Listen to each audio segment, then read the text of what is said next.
approve the minutes, though. Nope. Oh, wait a minute, somebody else is popping in. Okay. Alina is popping in.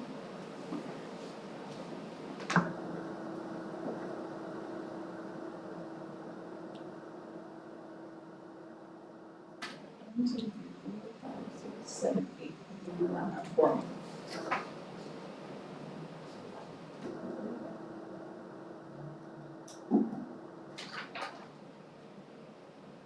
Okay.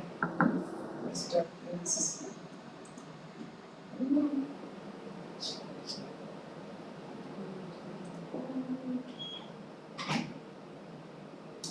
Okay. Okay, welcome everybody. We have a quorum, so we can proceed with the meeting. First order agenda would be to approve the minutes from the last meeting. Did everybody get a chance to look at them? If so, do I have a motion to approve them? Yeah, I'll make the motion to approve them, but I have one change or one correction. Okay. What is it? So on page 2, under recommendations and discussion, the second to the last sentence where it says the development offered cash, they actually offered land for a school. Got it. So with that correction, I make the motion to approve the minutes. And I'll second it, Robert. All in favor? Aye. Aye. Unanimous? Okay.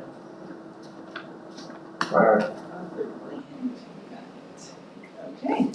All right, there's nobody here from the public, so we don't have anything there. I guess Jada Fleming, we can see if she jumps in. Is she going to? She had a prior meeting scheduled at the same time, so she said she would jump in when she could. Okay, So, all right. So I guess Kelly's up. The debt presentation should be very interesting. We always look forward to that. okay, let me turn my camera back around here. Let me get my presentation up and I will share it with everybody.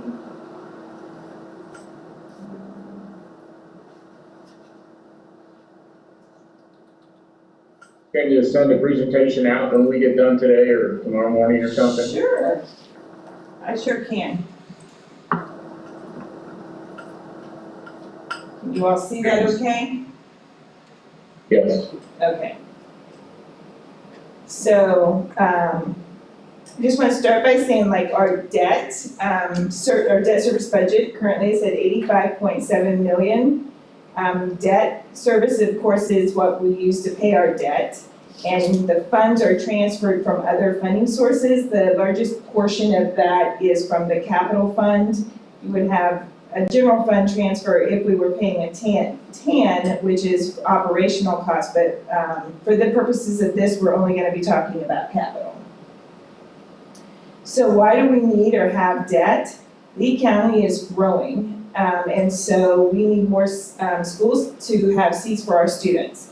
In FY19, our growth was at about 1,074 students a year. When we projected this year, coming into the year, we projected a growth of like 2,461. As of October, we had already grown 2,645, and we are still growing. Another reason is the cost of schools. Right now, an elementary school is running us about over $53 million. A middle school is running about $90 million, and just to give you an idea of the cost increase, when we did Lehigh Middle, the middle school MM, the new middle school, it was about 48.7 million, and now they're at about 90 million. High schools are running about 120 million, and when we did Gateway, it cost us about 95.9 million. So costs are going way up compared to where they were just, not too long, a couple of years ago. So, Can we ask questions as you go, or do you want to wait till the end? sure, you can ask questions. Can we go back a chart? Sure. Whoops. Okay. There we go. All right, so how many students do we have? I heard a number like 107 or 109,000. Do you happen to know?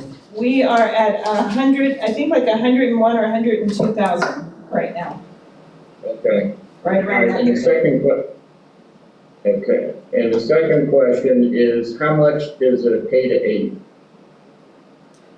How many of those are K-8? Or, No, how much does it cost to build a K-8? I don't have that information right now, I can get it for you. Okay, I mean, sometime this week, next week, I just was curious, because they seem like that's what we want to do in a few places, so I'd like to see how much that's gonna be. Sure, Thanks. no problem. And if anybody else has questions, you can raise your hands, because I can't see everybody on the screen, so, thanks. Or pop in like Mark did, that's fine too. So, I'm gonna figure out how to do this so that Kim can see the presentation. So the type of debt that, that school districts are able to do is general obligation bonds.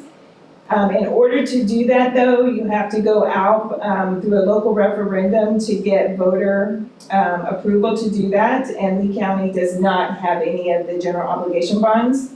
You can do a State Board of Education bond. That is from dollars from the motor vehicle license plates, and I had my dollar amounts written down, and I don't know what I think I have them back here, just to give you an idea of what we get from these funding sources.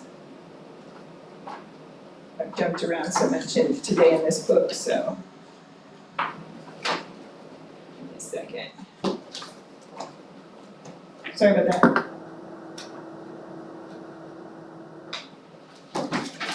So we get about $3 million a year in the State Board of Education bonds. We have not taken out a new bond since 2004 in this area, and we currently have 2 bonds that are outstanding that total about $401,000, and they should be paid off at the end of, I think, FY24 is when they're set to be paid off.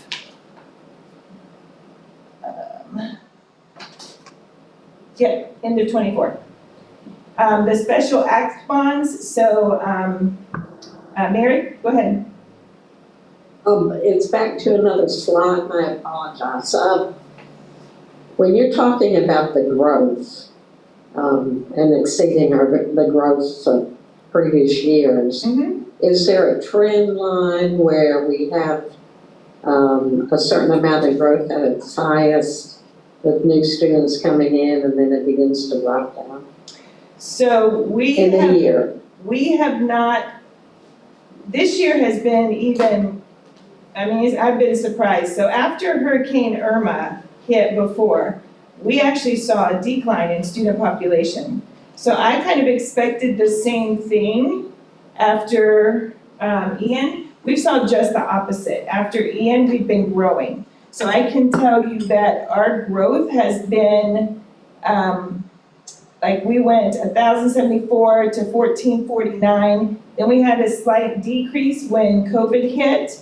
Then we grew back 3,600 students after that. And then this year we're at 2,600. So our growth pattern just keeps climbing. It doesn't seem to be going down at this point. Does that answer your question? Even with, yes. Okay, Kelly? Yeah. All right, great. Would it be possible at some time in the near future to get those projections, I'm sorry, the projections and the actual growth there sure. by geography or school zones or what have you? I'm not sure what format is available in, but where it's broken down. I will look and see how I can do it. It may be district overall, but I can look and see if we have it by zones. Okay, thank you. Mm-hmm.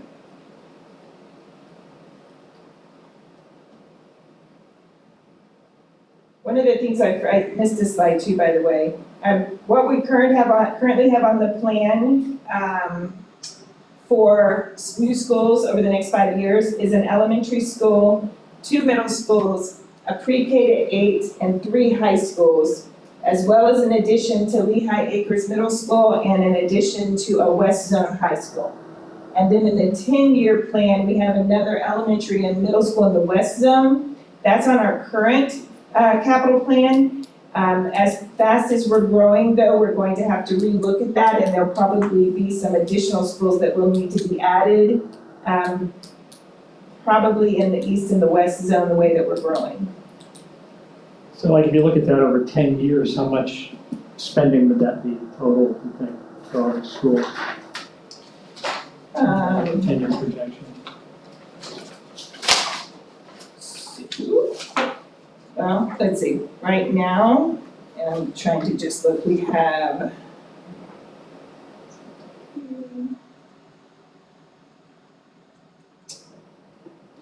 Oh, and I have answers to your question. It looks like where the K to 8 was about 89 or $90 million is what our K to 8 was budgeted at.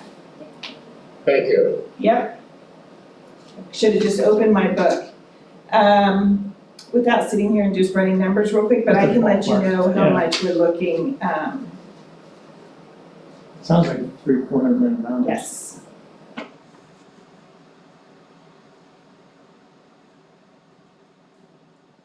But I'll get that and send that out. Kelly, if I can jump in one more time, so the average high school is what, like 1,500 students? Average high school, just happen to have that, is about 2,200 kids, student stations. Okay, so do you have that for the elementary, middle, and K-8 then also? I don't have for the K to 8. I have elementary is about 1,034 student stations. And this is based on the last few that we've done, the last one we did. Middle school was 1,210 student stations. Okay.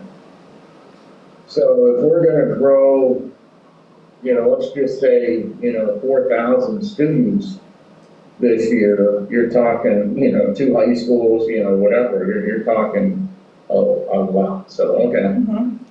All right, yeah, if you could get to K-8 sometime, that'd be great too. Okay. Thanks.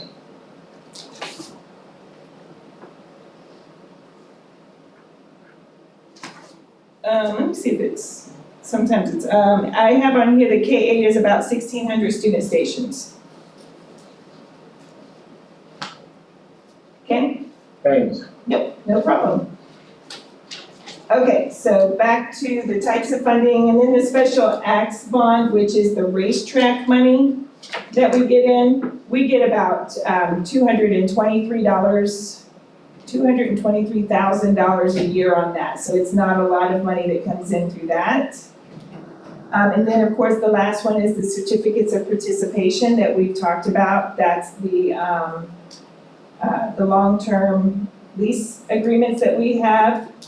Basically, these are set up so that if you were to not pay for any of these, the whole master lease would be defaulted for the amount of time left on that property. And then we would get it back at that point. So can you talk about, if the comps are a little higher in price, in rate, why do we do those? Is it because we have to get approval for the general obligation bonds? Yes, in order to get the other ones, you have to go out for a voter referendum. Right. And to get the voter referendum, first of all, how long it would take to get it on the thing, and then to get the voters to pass it would be. How much more is the rate on the comps? I can find In out. general, I mean, like 10 basis points or? Yeah, I can find out for you. So Kelly, I also have a question. This is Robert. Who do we use? Who do we use from a banker perspective when we do general obligation bonds? So we have not done general obligation bonds, so we don't use anyone for those.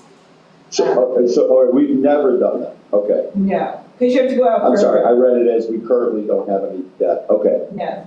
That was the State Board of Education bonds. Those are the ones that we have, just the 2 small ones that are remaining out there. Okay. And the reason we don't do GEO is because of the difficulty of the voter referendum. Correct. Okay. And the time that it would take to do that. Because you would have, and you'd have to wait and get it on the ballot, and then you have to go through the whole, And you can't do like a blanket authorization, open-ended for X amount in a um, referendum. I think for that, you would have to be specific on what it was you were building it for, where it would be and the whole thing, so you couldn't just have, we'd like to build X number of schools within the X Yeah. number of years. I mean, I'm just wondering, if you went out and even went out for it, you wouldn't have to use it probably, would you? I mean, if you got approval, if you'd had it in your pocket, I don't know. I don't know. Go I ahead. mean, staying on that, is there any appetite for GEO? I mean, do we ever even talk about it? And the reason I say it is because it is just an absolutely wonderful way to fund large, long-term capital projects. This is how the road systems are built in the entire country, except ones we privatize. So just curious if anyone ever talks about them or what the appetite is, if it's been talked about, in your memory. I can honestly say that in all of the years I've been here, no, we've not talked about them. But I can definitely ask questions of our financial advisors more about what the requirements are. Do you have to use them if you get them? You have to have specifics, and I can also do some more digging up on that and look into that and see if it is something that maybe we want to look at. Yeah, the other thing too is could the term be longer than a COP? Maybe you could match the duration of the life of the school better. I don't know, Yeah. maybe is there a difference in maturities of COPs versus general obligation? Good question. That's good. Just some experience, I guess, to share with the group. So when I was a resident in Illinois, I was over the road fund for the state of Illinois, and this is how we built roads. So I was over for the whole state, including Chicagoland area. So this is how we built them. We issue general obligation bonds. This is, you're talking, these are 500 million, 750, $1 billion worth of bonds that we would issue. They can be sold in a package and used for different things, but they do have to be specific with a certain asset life and all. There's a lot of rules around it, which would be great to have, maybe your financial advisors roll up something, in a page document about all the rules and regs around it. Because again, I understand it requires a referendum, but we also think about how the tax base is growing here, and we can never tap into it because of the way the funding is done in the state. And maybe this is a way to, because this is a local obligation, correct? I don't know if it's county-based or not. That'd be another good question to ask. When the referendums come, are they county-based or is it city or some other designation? But anyway, I would be interested to learn more if Okay. others are. I would definitely get more information on that. Thank you. Yeah, Kelly, the interesting comment is the school district has almost $500 million in COPS out. So, could we take, maybe that interest rate is 7% and the bonds are at 5%, we could put 400 million, whatever, in general obligation and save ourselves a lot of interest. I mean, that's the kind of analysis we're looking for. Okay, got it. Is the credit rating for the district the same as the county, or No, we have our own credit ratings. is it better, it's worse than the county probably? I don't know what the county's is. And honestly, I don't know what ours is right this minute. We're about to go out for another COPS, so we'll see how it comes in with Hurricane Ian, and they'll be looking at how we handled Hurricane Ian, so we'll see. Because that's another, if the bonds were issued by the county, maybe the rate would be better than Yeah. COPS issued by the district. Hey! Okay. So. Everybody's zooming, I guess. Yeah. You didn't get the memo? No, what? So the funding sources that we use to pay for our capital debt currently, which we take a transfer from, is our capital outlay millage dollars. So that's our 1.5 that we millage for, from the local tax dollars. And the state statute mandates that we do not use more than 75% of that for our debt. And the district though has a stronger recommendation, and the district does not want us to use more than 50% of those dollars. Currently, we're sitting at 12.2% of the state mandate and 18.3% of the recommended capacity for that. Another thing I want to point out is with the capital outlay millage dollars, and I talked about this a little bit in our last meeting, we can only use these dollars for the amounts that do not exceed the cost per student station. So, and I wanted to go over that was some of the questions we had before. The cost per student station for an elementary school is $17,952 right now. So if you took that with our elementary school, Montague that we're just now building, and you have 1,034 student stations, that would only allow us to use about $18.6 million from the capital outlay millage dollars to cover that. And Monticello right now is running us about $53.5 million. If you looked at a middle school, the amount for the middle school is $19,386 per student stations. Our middle schools are running at about 1,210 students, so that allows us about $23.5 million.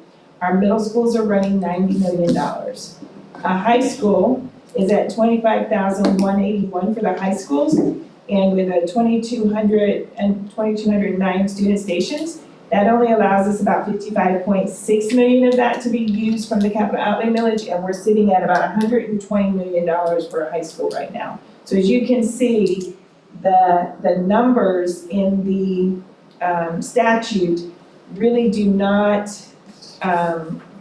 allow anyone to build a school using the capital outlay millage 100%. So you have to have something else to do that. And that's where they came back then with the language for the certificates of participation. Right now, the only funding source, the only way we can do this is through a COPS.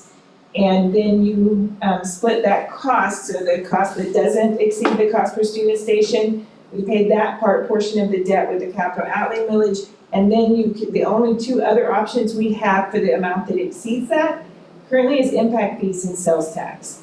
So impact fees too have some things tied to them, and we're gonna have that at one of our next meetings to get more in depth than impact fees, but right now, you can only use impact fees to add student stations, so you can't renovate schools, rebuild schools, or maintain schools. You can only add student stations. And they have to be spent in the funds that they were collected in. So when you look at, and I'm just looking at FY22, in our east zone, we collected about $12.6 million.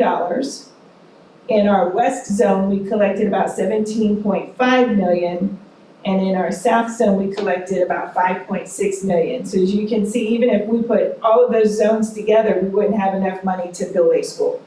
So the amounts that we collect from that is not enough to build a school, but it is enough to help us pay some of the debt, and that's what we've been doing that for, with those funds. So just Put to those three numbers summarize, in an email and send it to us. Sure. That's just to summarize, so let's say, take The other thing on the capital outlays on the per student, that I kind of got lost in that. So well, that's what I was gonna that's pretty suggest. quick. What if you were, just as an example, we had a $90 million school to build, right? Mhm.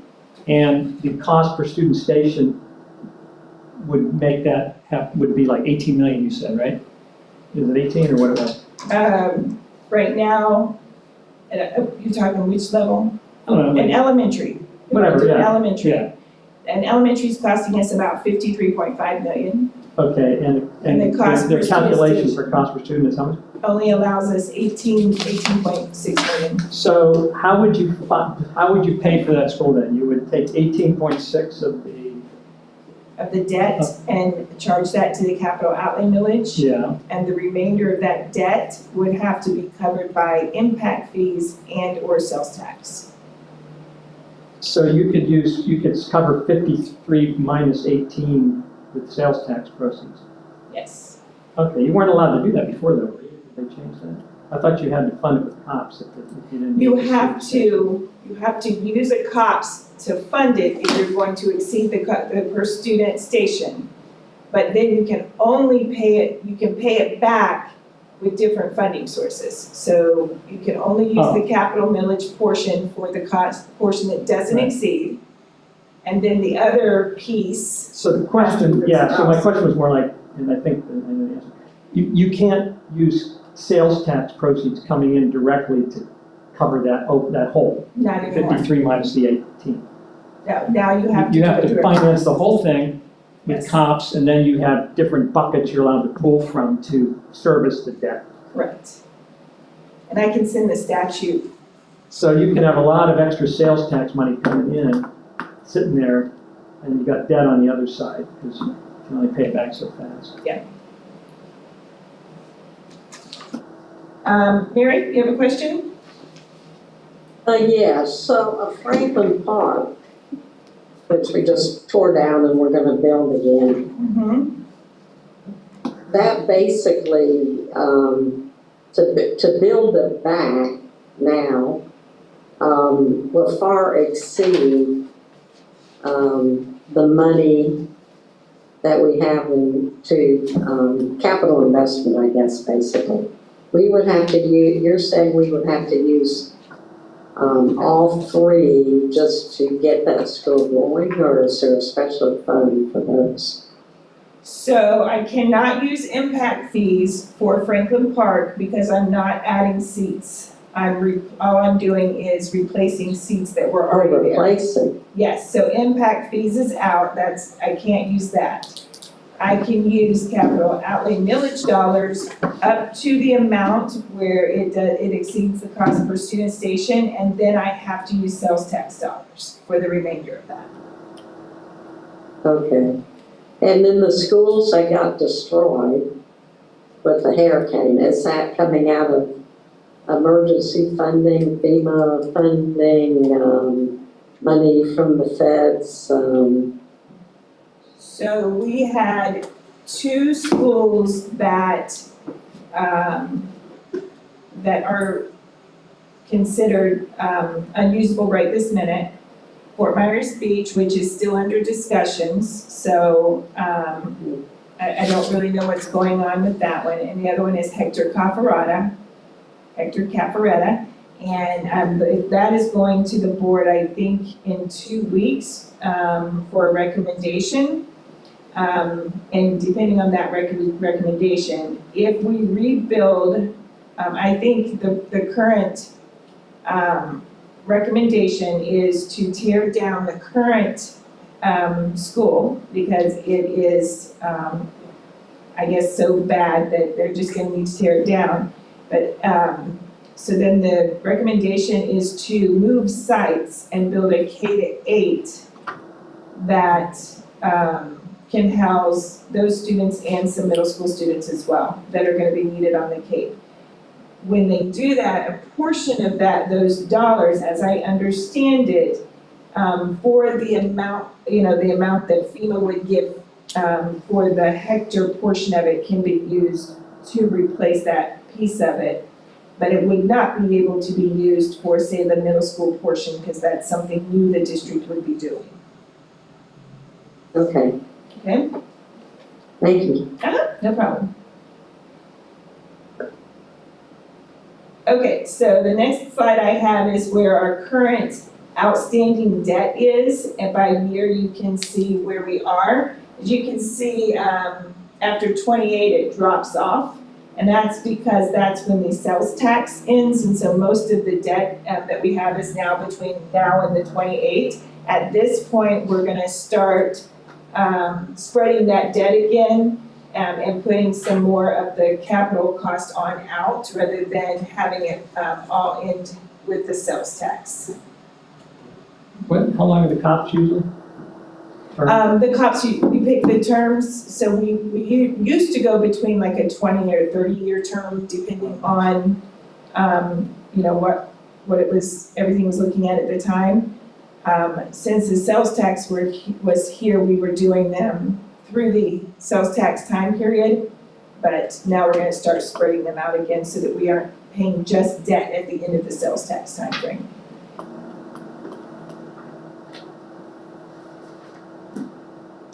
So I'm really struggling how, since we can't build a school until we have the students, we're always gonna be behind, we're always gonna be incurring debt, and we're never gonna pay the debt off, you know, at least not in our lifetime. So how, So I don't understand this chart. I did not say that we could not build a school until we had the students.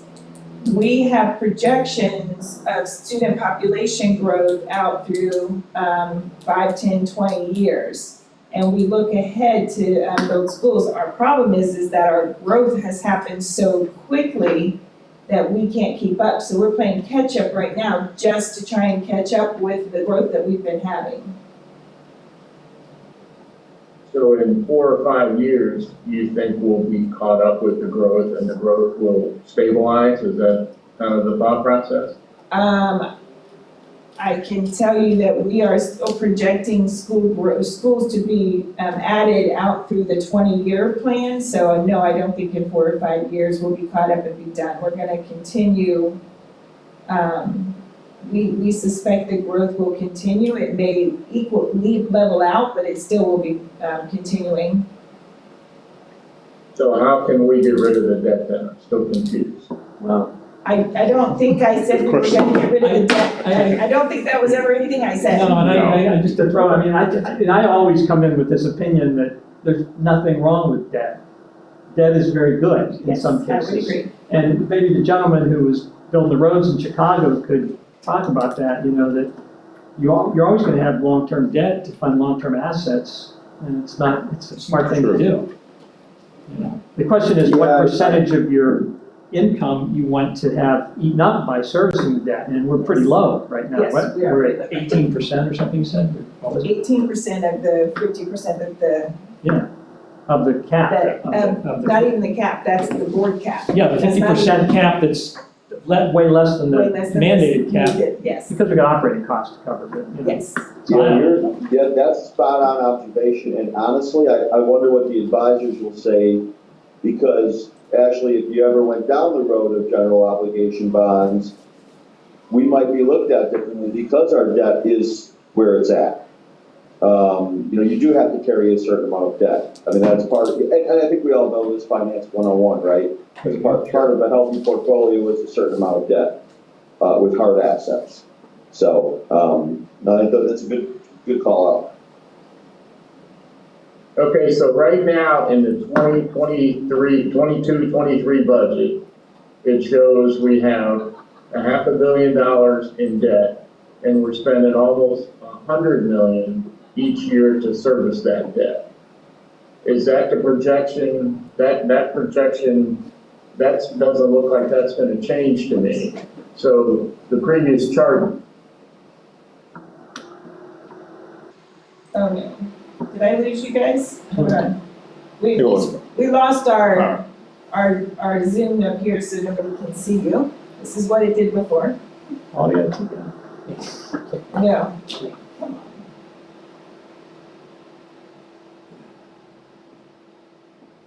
Sorry, we were Oh, yeah. having technical difficulties before and now they're back. I think my machine up here is. Say that again as I'm trying to go in there so I can. Oh, I can't hear me. Oh wait, because we have the sound here. Hold on.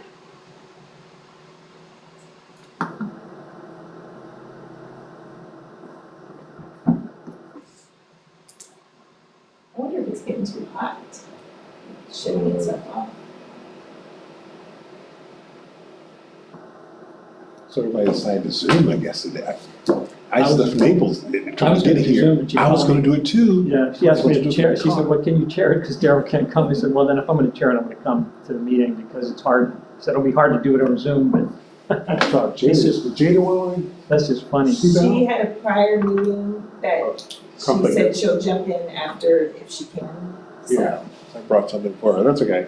Yeah, I mean, I prefer to be in person. Okay. I do too. Figure out how to do it. I did the last Zoom I because just- I had I- a conflict and, I had another meeting, I was rushing over here from, because once Can you you guys commit hear to, me now? once you commit to this stuff, I have one of our board Okay, I members. couldn't hear you all. They had I the had to sound vote running for one through of the our board machine and the members. They machine decided stopped to do working this on stuff, us, they want to get so, back to this I'm stuff. sorry. You Can make you these say that commitments, again? why take these things if you don't show up? I know. Even though I voted one of my board members out for our club, I had to place back. I think we should get off the Zoom, to be honest. Yeah. It's just, well, it's okay for some people, yeah, business and stuff, but Are schools receiving money through impact fees? And I know that's a county thing, I know that's our commissioners, I know they tend not to be very pro impact fees, but I think it's been mentioned before that, education needs to, give a little energy into, educating our commissioners on the need for a little bit higher impact fees. Well, Mary, that's interesting because I've spent a lot of time out East Corkscrew in this new development of Kingston, which is almost at the Cuyahoga County line, at 10,000 homes, and the developer is picking in 3,000 a home, $20 million to help widen Corkscrew Road. The utilities are making them put in a potable water pump station. And he's also the guy that said he would give the land to the school. So the commissioners understand and the developers, some of them understand that, hey, we know we gotta pay some more because we can. Actually, as of Monday, today's Wednesday, they were supposed to come up with the new rates for the impact fees. And I sent a note to Cecil Pendergrass and Ray Sandelli saying, hey, what happened with those? The Cecil told me a month ago that they were going to go up 5%. So the last 5 years, they've only been going up 2.5% a year. But if they went up 5% a year, that's 20% in 4 years. That would really help the school. But there's a urinary Olympics between the school board and the commissioners. You didn't ask, you did ask, that's up to you to talk to. So it's an interesting conversation. But I'm waiting to see the response. So we're supposed to talk impact fees next month, right? Yeah, next is it month, Next yeah. month? Okay. Yeah. And it's also, I think, we need to talk proportionate share. The fact that the schools never asked for that, but again, if we ask the developer, hey, can I have 60 acres out of your 10,000 acres for a school? The developer would love that. Because then you're selling, not only are you selling homes, you're selling a community, and I got a school your kids could walk to.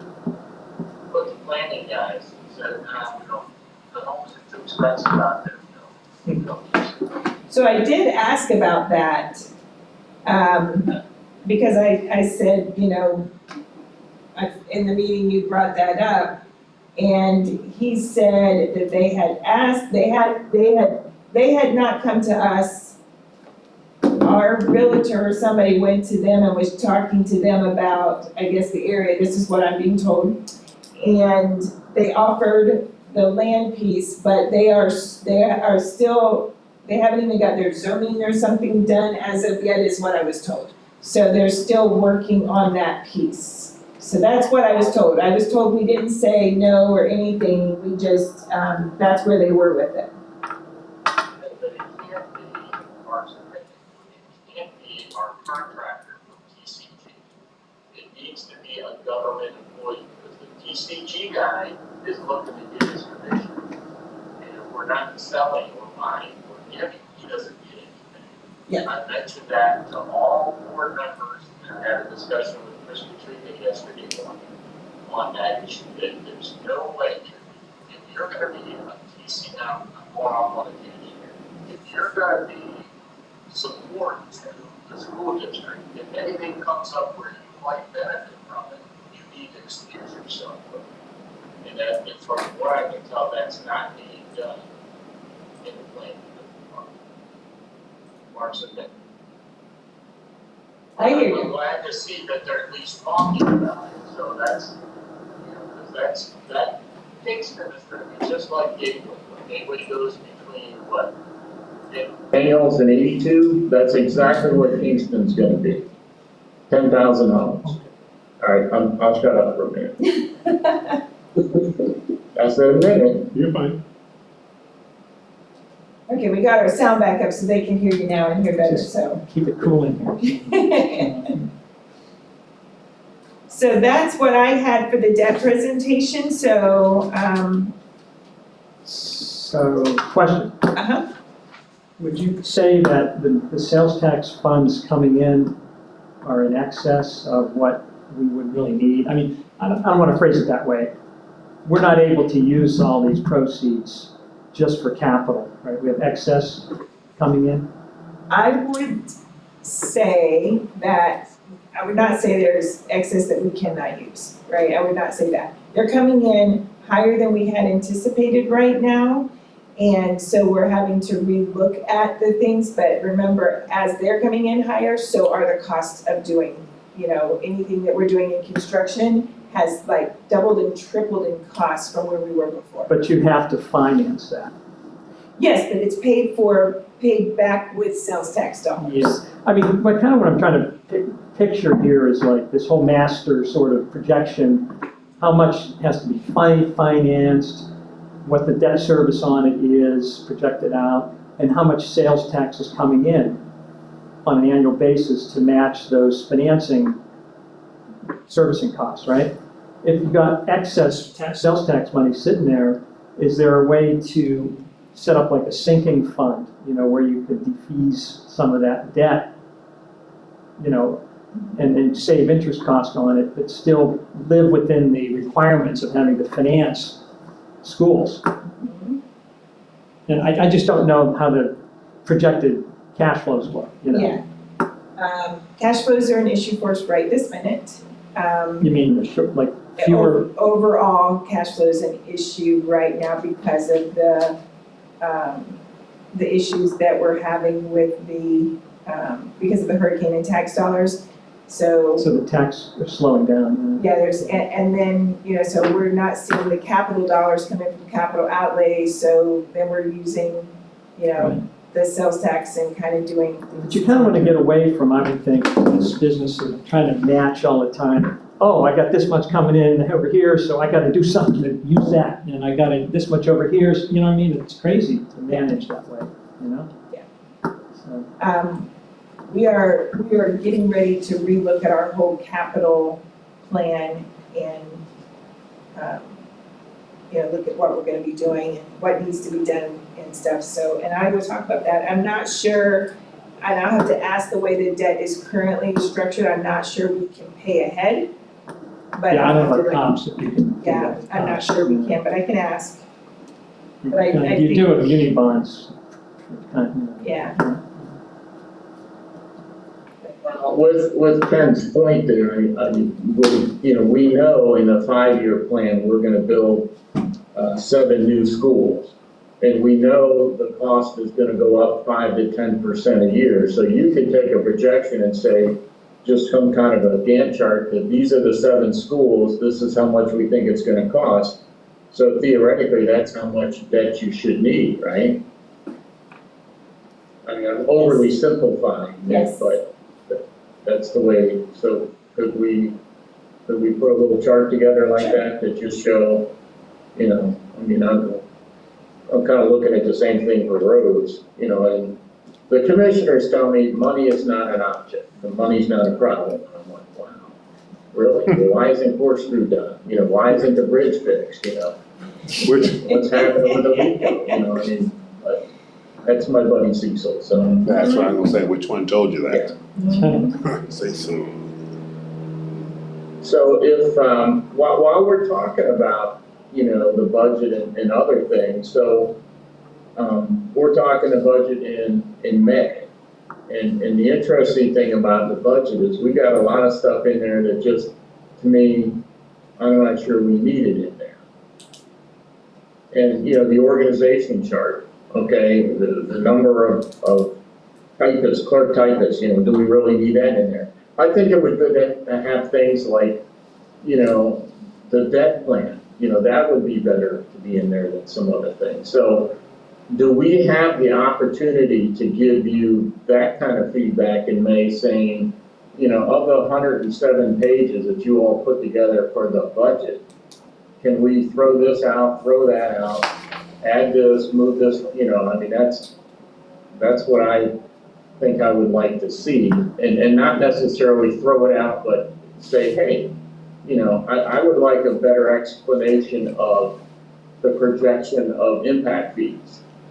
We know from the housing permits, the last 5 years, they've kind of gone like whatever. So this is how we projected that. The sales tax with the population growing and the hurricane done, other than, red tide stuff, we expect, sales tax to go up. So, some other, a complete chart of accounts to me would be good to be in the budget book. So we understand there's a lot of transfers and there's a lot of other lines in the budget. I spent way too much time looking at the budget, but a lot of other lines. So, things like that. So the budget will be an interesting discussion, but there's, I've been looking at it the last 3 months and I've got a lot of comments that I think we could do some things, just to help. If we could get that down to, maybe 60 pages, people might read it because nobody's reading 137 pages. We're using that as, and I'm not, Kelly, please don't take it that I'm picking on it. It's just, I would love to have something that everybody could read, everybody could understand, and everybody would do it. So that kind of stuff. So I think if you look at the front part of the budget, the front part of the book, it's really, the front part is like a summary, right, of all of those things. Like, it basically summarizes what the back pieces are, and then the back pieces go into more detail by the individual funds and some other things that are there. So I think that summary thing that you're talking about really, where you say 60 pages, is really the front of the book type of a thing. And then the back is more detail. Yeah, but some of there still needs to be, to me, some more insight to people that it's not, don't do finance on a day-to-day basis to help them understand some things.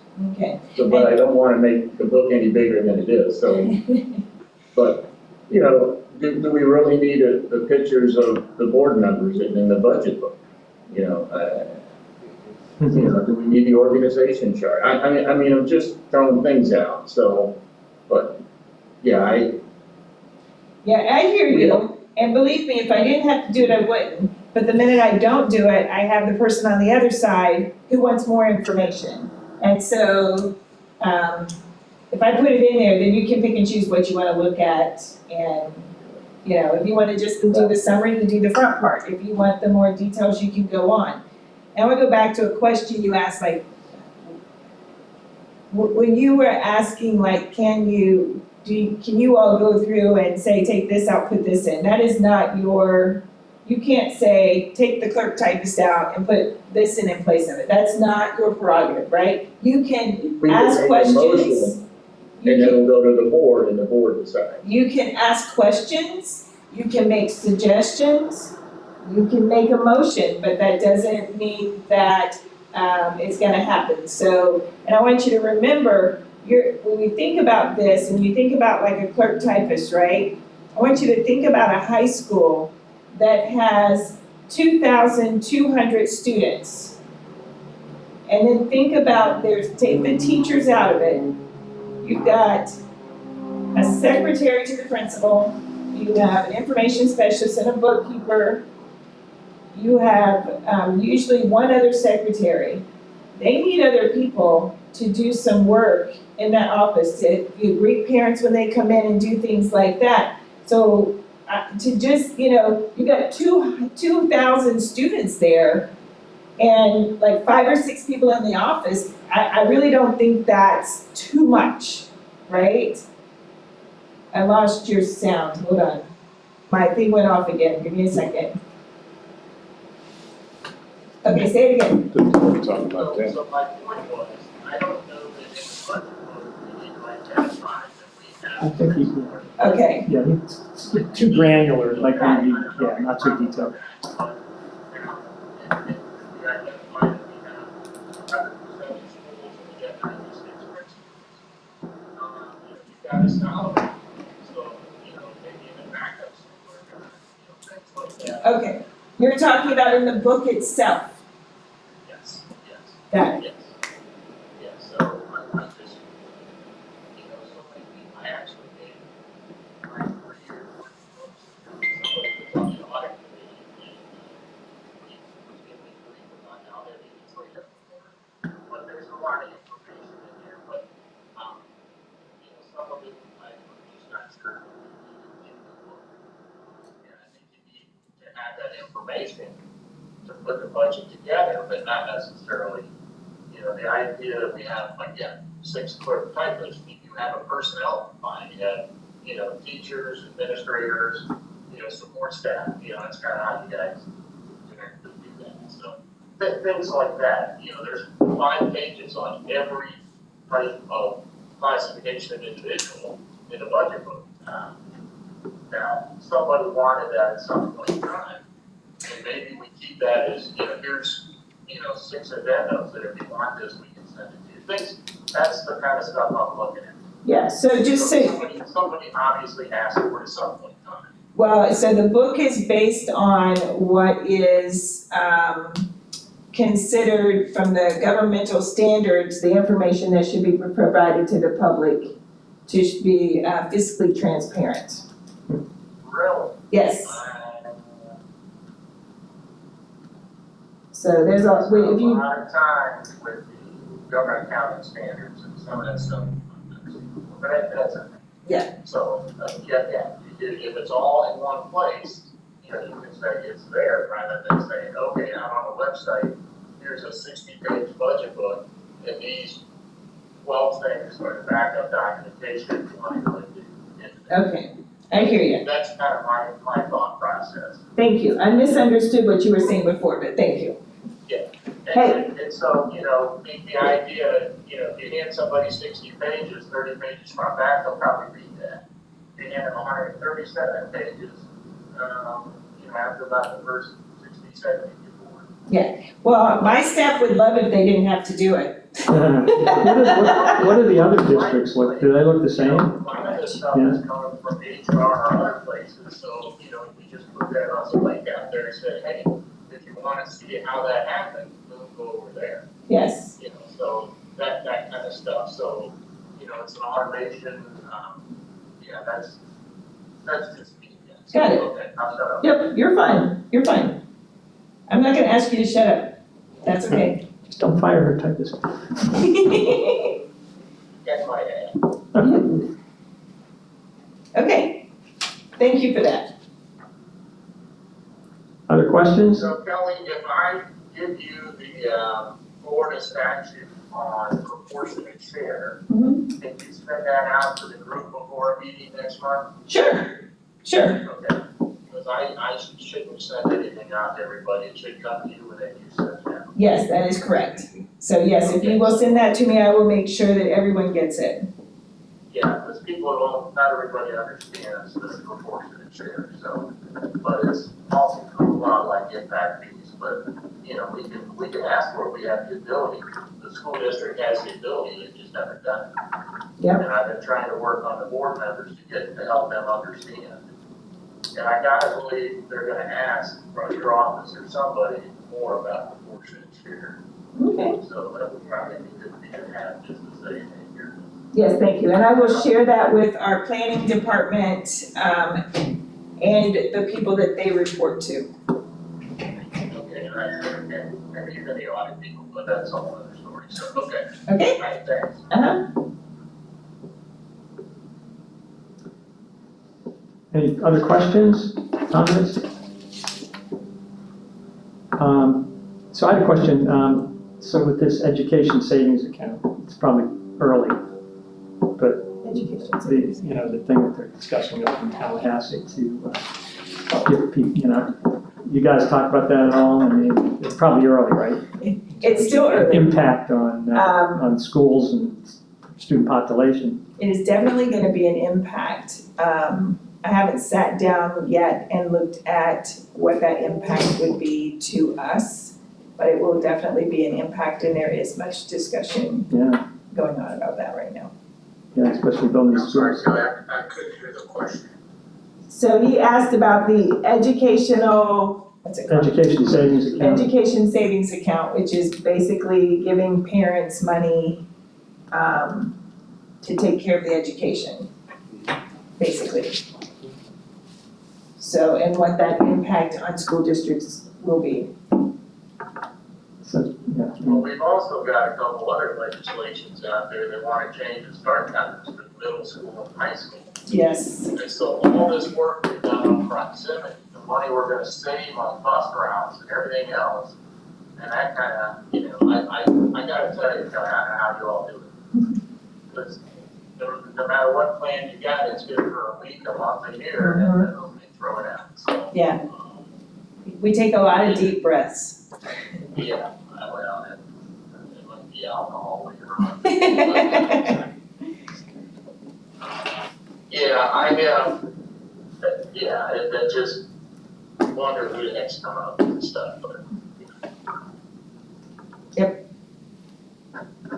So how much is the total debt we have then? Our total debt. Good question.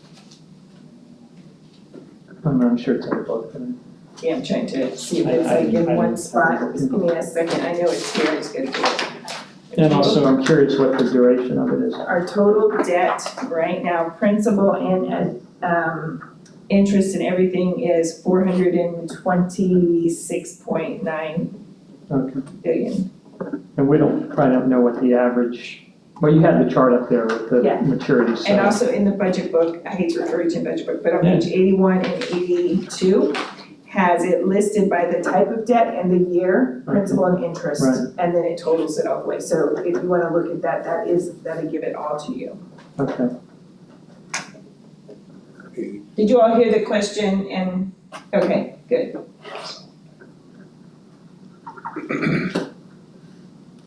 Okay, Any other questions or anything else anybody wants to discuss or comments? Okay, well, I guess we can ask for a motion to adjourn. Oh, you guys are great. Make a motion to adjourn. Mark, Second it. so, okay, got it. All those in favor? Aye. Aye, okay. Thank you all. All right, thanks. Thank you. Bye-bye. Aye. Bye-bye. I think we should all still Zoom.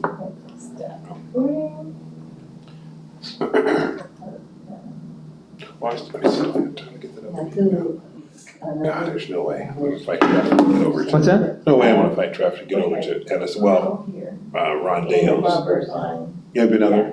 Where? Ron Dale's. It's a pizza place on it. No, It's way out, McGregor, way out. Way out, Iona. I never heard of it.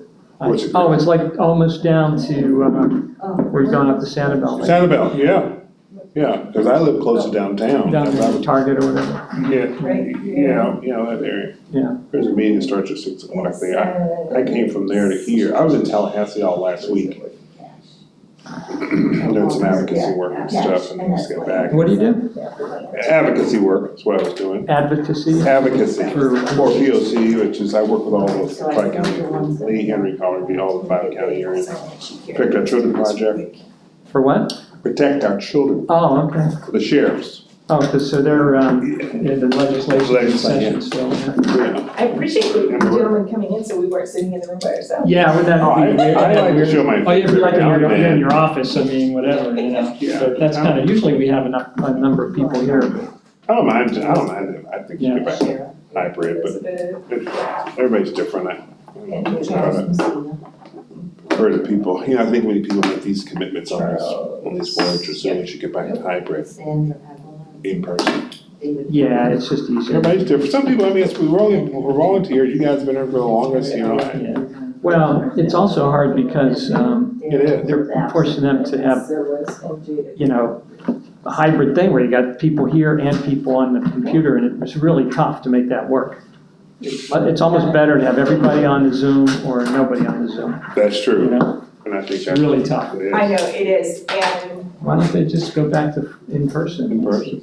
We can't, How do the we committee make that just as a needs group? to. We ought to just do that because this is so hard for you. We have so many Because you issues. got some people, even on Zoom, they don't show up. I had to vote our board, from the board, someone voted the guy off because he goes in, he logs in, and for like 30, 50 minutes, he's gone. Oh, That's not commitment. I mean, if regular people come and commit to this time, I gotta keep them all over the table to get here on time and meet traffic. That's not even commitment. I mean, you take these positions and stuff. Yeah. Yeah, that's why one of the things we're pushing for our representatives. So as a committee, we can decide that. It should be. Because, you know, I'm There's for it, no doesn't matter to me. requirement to do it's both. something I feel like people don't put as much input in when they're not physically here. It's Yeah. just not hard, it's They're harder lagging. They to don't- jump in. We don't keep notes and everything like I do. So my work well.